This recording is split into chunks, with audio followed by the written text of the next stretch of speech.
આજની આ પ્રેસ વાર્તાની અંદર ઉપસ્થિત તમામ પત્રકાર ભાઈઓ તેમજ મારા સંગઠનના સૌ બહેનોનું હાર્દિક સ્વાગત છે.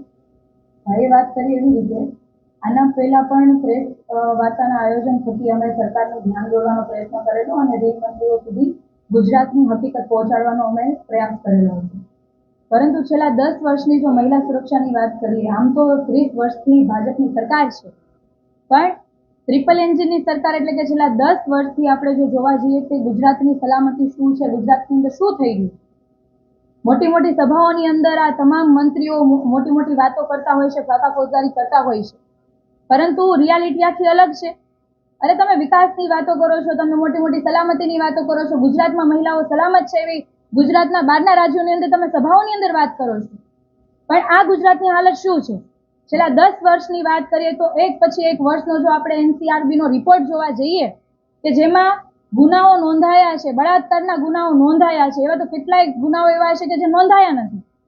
ઓન ચોપડે જે નોંધાયા છે એનો આંકડો જો જોવા જઈએ તો છેલ્લા 10 વર્ષમાં એટલે કે 2015 થી 24 સુધી, 2025-26 નો તો રિપોર્ટ નથી હજી રજૂ થયો, 2024 સુધીનો જો રિપોર્ટ જોવા જઈએ તો 6116 મહિલાઓ સાથે દુષ્કર્મ થયું છે એવા કેસ નોંધાયા છે. એક કેસ હોય, 2 હોય, 3 હોય, 4 હોય, એની જગ્યાઓ પર તમે જોવા જાવ તો 6116 દીકરીઓ પીંખાઈ છે, મહિલાઓ પીંખાઈ છે. અને બીજી બાજુ આ નેતાઓ એવી વાત કરે છે કે સબ સહી સબ સલામત. ગૃહમંત્રી ભાષણોની અંદર માત્ર ને માત્ર રીલ બનાવતા દેખાય છે, કોઈને છોડવામાં નહીં આવે, કાયદાનું કામ કરશે. શું કાયદો કામ કરે છે? ક્યાં કોને ડર લાગે છે? કયા હવસખોરોને ડર લાગે છે? કયા માફિયાને ડર લાગે છે? કયા બળાત્કારીને ડર લાગે છે? આટલા વર્ષોથી જો તમારો ડર હોત, તમારી સરકાર છે, બધું જ તમારું છે, તંત્ર તમારું, ઈડી સીબીઆઈ બધું જ તમારું છે, પણ આનો ઉપયોગ માત્ર ને માત્ર રાજકીય લોકોનો અવાજ દબાવવા માટે થાય છે. સામાન્ય લોકો જ્યારે આંદોલન કરે, પોતાના હકની વાત કરે તો એને દબાવવા માટે થાય છે. પણ આ કાયદાનો ઉપયોગ, આ તંત્રનો ઉપયોગ આ જે બળાત્કારીઓ છે એના ઉપર નથી થતો. જ્યારે આવી ઘટના બને છે ત્યારે રેલ મંત્રી આવીને વિડીયોના માધ્યમથી કહે છે કે અમે એમને ખૂબ માર્યો છે, ચાલી ના શકે એવી હાલત કરી દીધી છે અને હવે આગળ કાયદાનું કામ કરશે. શું કાયદાનું કામ કરશે? માનનીય હર્ષભાઈ સંઘવીને હું કહેવા માંગુ છું કે ગૃહમંત્રી છો તમે કદાચ ભૂલી ગયા છો કે આ ગુજરાતની અંદર તમે ખૂબ મહત્વની જવાબદારી ઉપાડશો. આ ગુજરાતની અંદર કોઈ મૂવીનું શૂટિંગ નથી ચાલતું કે તમે એક પછી એક રીલો બનાવો છો ને રીલો બનાવીને તમે લાઇક અને શેર માટે તમે વધારેમાં વધારે પબ્લિસિટી મેળવવા માટેના આયોજન કરો છો. તમે ગૃહમંત્રી છો, રીલ મંત્રી નથી. અને ખરેખર તમારે કાયદાની રીતે જો કામ કરવું હોય તો આવી ઘટનાઓ ના બનતી હોય. છેલ્લા 5 વર્ષની વાત કરું તો ગુજરાતનું બજેટ મહિલાઓની સુરક્ષા માટે કેટલું ફાળવાયું? 25,968 કરોડનું બજેટ ગુજરાત સરકારમાંથી મહિલાઓની સુરક્ષા માટે ફાળવાય છે. આટલા કરોડનું બજેટ ક્યાં જાય છે? જો મહિલાઓ સુરક્ષિત નથી તો જાય છે ક્યાં? છેલ્લા એક વીકની અંદર ગુજરાતનું કેપિટલ એટલે કે ગાંધીનગર અને એની બાજુમાં અમદાવાદ, એમાં 3 બળાત્કારના કેસ બને છે ને જેમાં એક દીકરી પોતાનો જીવ ગુમાવે છે. તો તમારી કાયદો વ્યવસ્થા ક્યાં છે? સલામત ગુજરાત ક્યાં છે? બેટી બચાવો, બેટી પઢાઓ, ક્યાં પણ બેટીને બચાવીશું કઈ રીતે? કેમ કે આ ગુજરાતની અંદર હવસખોરો, દરિંદાઓ બેફામ ફરી રહ્યા છે અને કાયદાનો ડર જ નથી. તો બેટીને બચાવીને પછી આ હવસખોરો જ્યારે પીખી નાખે છે ત્યારે એમનો દર્દ તમને કદાચ નહીં ખબર હોય. કેમ કે જે મહિલા સાથે આ ઘટના બનતી હોય અને એ મહિલાની જે પીડા છે, એ પીડા જો તમને સમજાતી હોત, એ મહિલાની જો તમને ચીખ એટલે કે એમનો અવાજ જો તમને સંભળાતો હોત તો તમે એવો એક્શન પ્લાન બનાવ્યો હોત અને એ એક્શન પ્લાન તમે ગુજરાતના લોકો સમક્ષ મૂક્યો હોત કે અમે આ એક્શન પ્લાન ઉપર કામ કરીશું અને આવનારા સમયની અંદર એક પણ મહિલા સાથે એવી ઘટના નહીં બને. જો તમારામાં તાકાત હોય તો એક વખત બતાવો, તમે કહીને બતાવો કે આ ગુજરાતની અંદર બધું સલામત છે અને ભવિષ્યમાં ક્યારેય પણ કોઈ દીકરી, કોઈ મહિલા, કોઈના ઘરની ઇજ્જત નહીં લૂંટાય, કોઈ પણ દીકરી સાથે આવું કૃત્ય નહીં થાય. જો તમારામાં તાકાત હોય, છેલ્લા 30 વર્ષથી તમે સરકારમાં છો, બધું તમારું છે, તો એક વખત મીડિયામાં આવીને તમે જાહેર જનતાને એવું કહી બતાવો કે હવે આવી ઘટના નહીં બને. અમે તો માત્ર માંગીએ છીએ કે તમારો એક્શન પ્લાન શું છે મહિલાઓની સુરક્ષા માટે? તમે શું આવનારા સમયમાં આયોજન કરવાના છો? છેલ્લા 10 વર્ષમાં તમારી સરકારમાં કેમ કોઈ આયોજનો નથી થયા? કેમ તમારી નિષ્ફળતા દિવસે ને દિવસે દેખાય છે? અને તમારી બધાની નિષ્ફળતાના કારણે આ ગુજરાતની દીકરીઓ પીંખાઈ રહી છે અને આનું દુઃખ તમે જોતા નથી અથવા તો તમે આંખ આડા હાથ રાખી દો છો કે કાં તો તમને કાન આડા હાથ રાખેલા છે જેથી સંભળાતું પણ નથી અને દેખાતું પણ નથી. ભાજપની અંદર પણ કેટલા બધા ભ્રષ્ટાચારીઓ ભર્યા છે, ભાજપની અંદર જ બળાત્કારીઓ ભર્યા છે. દિવસે ને દિવસે આવી ઘટનાઓ બનતી હોય. ખંભાતની અંદર પણ એવી ઘટના બને છે કે યુવા મોરચાના ત્રણ કાર્યકર્તાઓ એક દીકરી સાથે વારંવાર દુષ્કર્મ કરે છે. પોલીસ એમની ફરિયાદ નથી લેતી કારણ કે એ વ્યક્તિ ભાજપનો કાર્યકર્તા છે.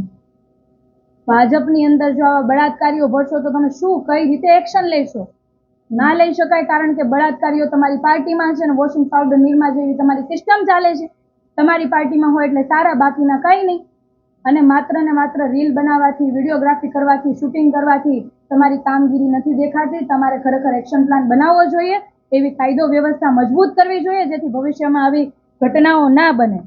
આ તો મેં માત્ર વાત કરી દુષ્કર્મની કે દુષ્કર્મના છેલ્લા 10 વર્ષના આંકડાઓ એટલે જોવા જઈએ તો 6116. ત્યાર પછી છેલ્લા 10 વર્ષમાં 50,000 થી મહિલાઓના અપહરણના ગુનાઓ નોંધાયા છે. આજ દિન સુધી એનો પતો નથી કે સરકારે એના કોઈ આંકડાઓ બહાર પાડ્યા નથી કે આટલી મહિલાઓ મળી ગઈ છે કે આવી રીતના કાર્યવાહી કરવામાં આવી છે. આ કોઈ નાની ઘટના નથી. ગુજરાતની અંદર 50,000 મહિલાઓ ગાયબ થઈ છે. ત્યાર પછી 16 લાખથી વધુ મહિલાઓ ઘરેલું હિંસાનો શિકાર બને છે. ઉત્તર ગુજરાત એટલે કે આ ઉત્તર ગુજરાતમાંથી મુખ્યમંત્રી પોતે બિલોંગ કરે છે અને ઉત્તર ગુજરાતમાંથી ખૂબ જ મહત્વના હોદ્દા ઉપર આપણા ભાજપના ઘણા બધા લોકો એમાં હોય છે, સરકારની અંદર બેઠા હોય છે. આજ ઉત્તર ગુજરાતની અંદર 18 વર્ષથી નાની દીકરીઓ ગર્ભવતી થાય છે અને એના આંકડાઓ ખૂબ ચોંકાવનારા હોય છે. તો આ તમામ પ્રકારના ઘટનાઓ, તમામ પ્રકારના આંકડાઓ જે સત્તાવાર જાહેર થાય છે, આનાથી ખૂબ ગુજરાતની કથળી ગયેલી પરિસ્થિતિ દેખાય છે અને ગુજરાતની મહિલાઓની જે સુરક્ષા છે એ આમાંથી દેખાઈ આવે છે. ગુજરાતની મહિલાઓની સુરક્ષા બાબતે ના તો ભાજપને ચિંતા છે, ના ભાજપના નેતાઓને ચિંતા છે અને તંત્ર પણ આ ચિંતાઓ કરતું નથી અને એમનેમ જ બેફામ જે રીતના ચાલી રહ્યું છે એમનેમ ચાલી રહ્યું છે.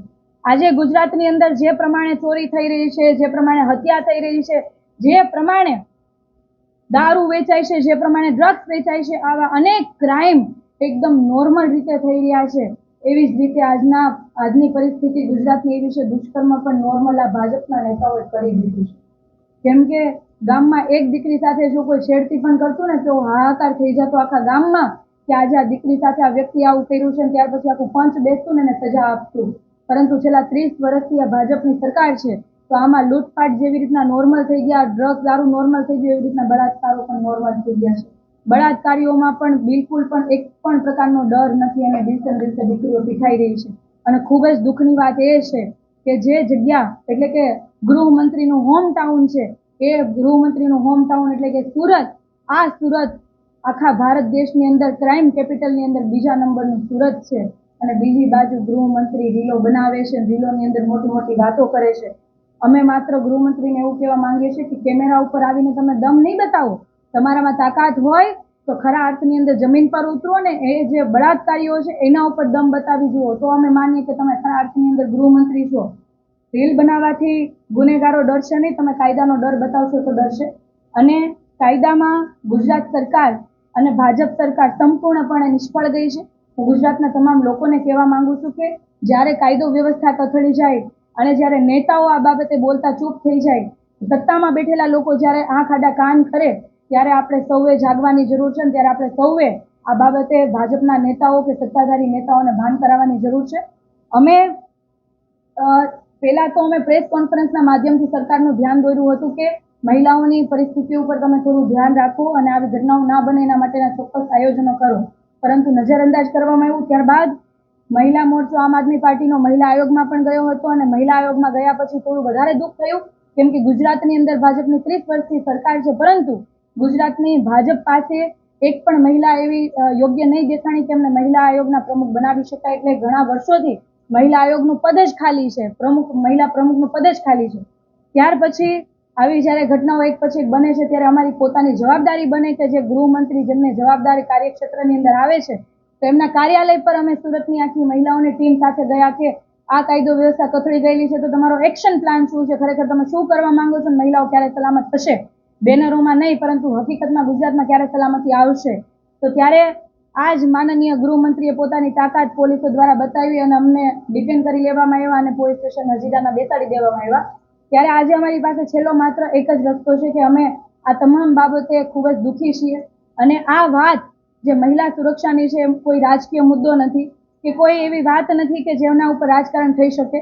અમે માત્ર એટલું ઈચ્છીએ છીએ અને આ વાત લોકોની અને ગુજરાતની હરેક મહિલાની છે અને આ મહિલાની પીડા અમે માનનીય મુખ્યમંત્રીશ્રીને પહોંચાડવા માટે અત્યારે અહીંથી તમામ બહેનો સાથે જઈએ છીએ. આ બહેનો આપણા પ્રદેશના મુખ્ય હોદ્દા પર જે છે એ બહેનો છે. અમદાવાદ ગાંધીનગરના ખૂબ જવાબદાર બહેનો છે.